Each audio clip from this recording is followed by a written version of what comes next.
Hi, everyone. I'm Seth Robinson, and welcome to another edition of CompTIA's Trend Watch, where we dive into our research around the market, around tech jobs. Today, we're going to be talking about that original tech job, tech support, the thing that so many people have used to get their start in a tech career. There's been a lot of discussion around tech support over the past year or so, especially because there's been so much discussion around entry-level jobs to begin with. A lot of concern about whether AI is taking over these jobs or taking over parts of these jobs or changing these jobs. A lot of concern around whether employers are still demanding these jobs. And there's been a lot of data over the past year that would imply that there have been less demand for the jobs and that maybe AI is having an impact. But there have been a lot of other impacts too that are happening. Companies have had a pause on their digital investments. There's been a lot of economic uncertainty, a lot of things that we traditionally see putting pressure on these jobs. Tech support in particular has been a job that has always evolved over time. Used to be something that was very hands-on in terms of the equipment, doing fixes to laptops or desktop computers back in the day. That started to shift a little bit more towards user support and support of cloud systems. So it's always something that's changing, and it's always going to be changing. And so what exactly do we see in the data when we look at this very important job where, like I said, a lot of people get their start in a tech career? The first thing that we see is that employer demand for these tech support roles really hasn't been any different from employer demand for a lot of other technology occupations.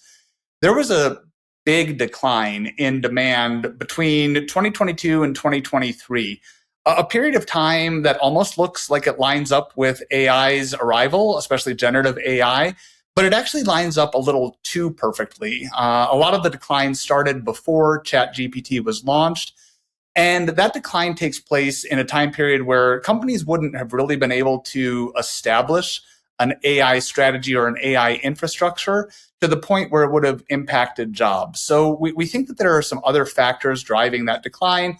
Again, like I said, the pause in digital transformation or digital investments, a lot of the uncertainty, a lot of the restructuring that companies were planning for.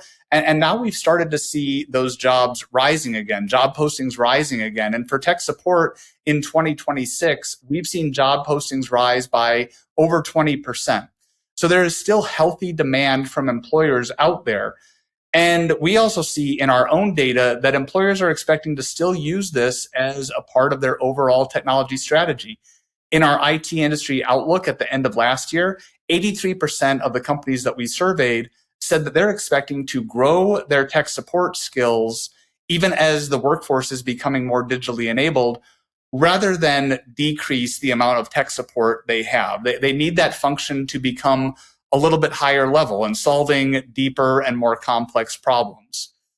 With the rise of AI, we see in an upcoming study, 93% of the people that we surveyed expect that the tech function in general is going to retain their existing role or even grow in their role when it comes to AI adoption and AI implementation. They're not expecting that AI is going to decrease the overall skill and the overall expertise that they need at the company in order to be driving a technology strategy, even a technology strategy that's driven by AI. Within some of those expectations, two of the top 3 or 4 issues that companies are expecting the tech function to support with AI is AI support and then AI training. Both of those things, I think, line up with the tech support role. And so with all of this data together, what is it that we see happening in the space? How exactly is the job changing?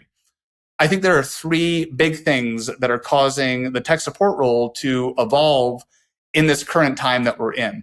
The first one is that a lot of the core skills that people are looking for in a tech support role, they're the same core skills that people have been requesting for a long time now. So things like understanding hardware, understanding operating systems, understanding ticketing systems, understanding data and cybersecurity, the basics of those things. All of those things are still the core skills that people are looking for. What's different is the way that those core skills are being applied. Maybe companies aren't asking people to fix hardware as much anymore. Maybe they're not asking them to simply answer tickets. Maybe a lot of that first level of ticketing can be done by AI or an automated system.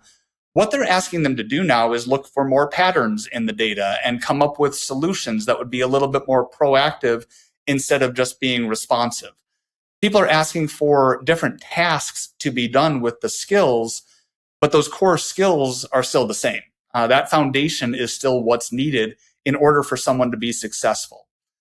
The second big thing that we're seeing, I mentioned this a little bit with the AI, is that there's a greater emphasis on training. We see this not just with AI, but also with cybersecurity, with data, with overall digital fluency.